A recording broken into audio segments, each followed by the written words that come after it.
അമ്മ എന്തെങ്കിലും തരണേ അമ്മ, അമ്മ എന്തെങ്കിലും തരണേ അമ്മ, അമ്മ അമ്മ. ആ ചേച്ചി എന്തെങ്കിലും തരണേ ചേച്ചി.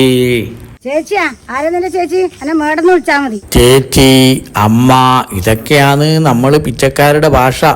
ചേച്ചി എന്തെങ്കിലും തരണേ ചേച്ചി. ആരെ കൊണ്ടില്ല എന്തെങ്കിലും പണിയെടുത്ത് ജീവിച്ചൂടെ? അല്ല ചേച്ചി, ഇപ്പൊ പണിയൊന്നും ഇല്ല നാട്ടില്. ഞാൻ പണിയെടുക്കാൻ തയ്യാറാന്ന്, പക്ഷെ പണിയില്ല. പണിയില്ല? പണി ഞാൻ തരാ, വാ എന്റെ കൂടെ വാ. ആ ചേച്ചി നല്ല ചേച്ചി, ഞാൻ പണിയെടുത്ത് പൈസക്കാരനാവും. ആ എന്താ നല്ല ചേച്ചിയാന്ന് എനിക്ക് പണി തരുന്ന ചേച്ചി. ആ ചേച്ചി എന്ത് പണിയാന്ന് ചേച്ചി? എനിക്ക് പണിയെടുക്കാൻ തിരക്കായി ചേച്ചി. ഞാൻ കൈക്കൊണ്ടെടുത്തിട്ട് കേട്ട് കുറച്ച് പറമ്പെല്ലാം കളക്കാനുണ്ട്. ചേച്ചിയുടെ പറമ്പ് കളിച്ച് ഞാൻ നല്ല പൈസ ഉണ്ടാക്കും. ആ ഒന്ന് കളപ്പല്ലേ, ഒന്ന് കളിച്ചാൻ പോയിട്ട്.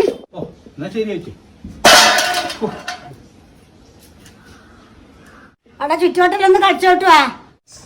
ചേച്ചി ഇവിടെ കളക്കണ്ടേ? ആ അവിടെ കളിച്ചോ.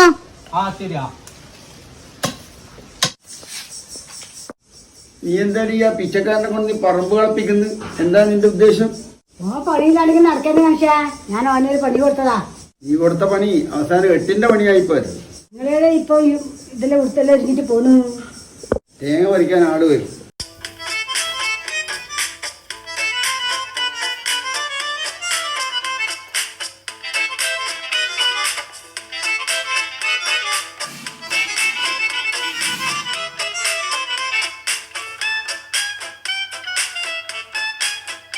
ആ നാരായണേച്ചി, ഇതാ തേങ്ങേന്റെ പൈസ ഇതാ.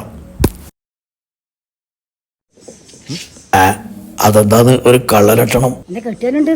പൈസ പിന്നെ തന്നാ മതി. തേങ്ങ പാട്ടത്തിനെടുത്താ പിന്നെ പൈസ തരണ്ടേ? അതിന് നിങ്ങൾ കെട്ടിയോ കണ്ടാലെന്താ? അയാള് കണ്ടാൽ ഈ പൈസ അയാൾ വാങ്ങിക്കൊണ്ടു. നീ എനിക്ക് അയാളെ കാണാണ്ട് തന്നാ മതി. ഓ അങ്ങനെയാണല്ലേ? അപ്പൊ ഈ തട്ടിപ്പിന് കൂട്ടു നിൽക്കണമെങ്കിൽ 1000 രൂപ എനിക്ക് കമ്മീഷൻ കിട്ടണം. തേങ്ങ പറിച്ച കാര്യം അയാളോട് പറയണ്ട. 1000 രൂപ നീ കമ്മീഷൻ എടുത്തോ. തേങ്ങ പറിച്ച വകയിൽ 2000 രൂപയാണ് നിങ്ങൾക്ക് തരേണ്ടത്. 1000 രൂപ ഞാൻ എടുത്തിന്. 1000 രൂപ ഇന്നാ പിടിച്ചോ. ഭർത്താവിനെ പറ്റിച്ചത് കൊണ്ട് നിങ്ങൾക്ക് 1000 രൂപ കമ്മീഷൻ. നിങ്ങളെ പറ്റിച്ച് എനക്കും 1000 രൂപ കമ്മീഷൻ. 1000 രൂപ പേടക്കാണ്ട് കിട്ടുമ്പോ ഒരു സന്തോഷം നോക്കറാ.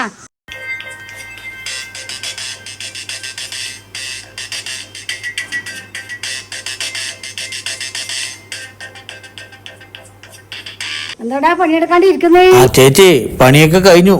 കൂലി കിട്ടിയ ഞാനങ്ങ് പോവും. കൂലിയാ? എന്ത് കൂലി? അല്ല ചേച്ചി, ഞാനിവിടെ പണിയെടുത്തിട്ടില്ലേ, എനിക്ക് കൂലി തരണ്ടേ? അത് ശരി. പിന്നെ ഞാൻ ഇന്ന്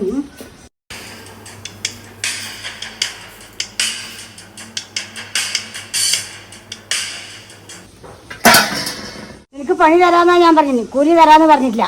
എന്റെ വടിയും പാത്രല്ലതാ. പോയിക്കോ. ചേച്ചി പണിയെടുത്തില്ലേ ഞാൻ, എനക്ക് പണിക്കൂലി കിട്ടണ്ടേ? എടാ ഞാൻ പണി തരാന്നല്ലേ പറഞ്ഞു, കൂലി തരാ പറഞ്ഞാ. നീ പെട്ടെന്ന് പോകുന്നുണ്ടാ, അല്ലെങ്കിൽ ഇപ്പൊ ഞാൻ പോലീസിനെ വിളിക്കും. അന്തസ്സായിട്ട് പണിയെടുത്ത് ജീവിക്കാന്ന് വിചാരിച്ചിട്ടാണ് ചേച്ചി വിളിച്ചപ്പോ ഞാൻ ഈ പണിക്ക് വന്നത്. ഇനിയിപ്പോ പിച്ചെടുത്തിട്ട് ജീവിക്കാം. ഞാൻ അറിയാതെ നീ തേങ്ങ വെച്ചിട്ട് പൈസ വാങ്ങിയല്ലേ? എങ്ങനെ മനസ്സിലായി? ഭാര്യമാരെ തട്ടിപ്പ് ഭർത്താക്കന്മാർക്ക് പെട്ടെന്ന് മനസ്സിലാവും. നിങ്ങൾ അതങ്ങ് ക്ഷമിക്കും മനുഷ്യ. ഞാൻ പറയാൻ പോകുന്ന കാര്യം നീ അങ്ങ് ക്ഷമിക്കണം. നിങ്ങൾ എന്ത് കാര്യ പറയുന്നത് മനുഷ്യ? അലമാരയിലുള്ള നിന്റെ ഒരു വളയെടുത്ത് ഞാൻ പണയം വെച്ചു. എന്തിന്? AC വാങ്ങിയ മതി 2 മാസത്തെ EMI അടക്കാനുണ്ട്, അതങ്ങ് അടച്ചു. അയ്യോ, എനിക്ക് ചൂടെടുക്കുന്നുണ്ടാ? നമുക്ക് AC റൂമിൽ ചെന്ന് വിശ്രമിക്കാം. എന്ത് ചൂടിപ്പാ?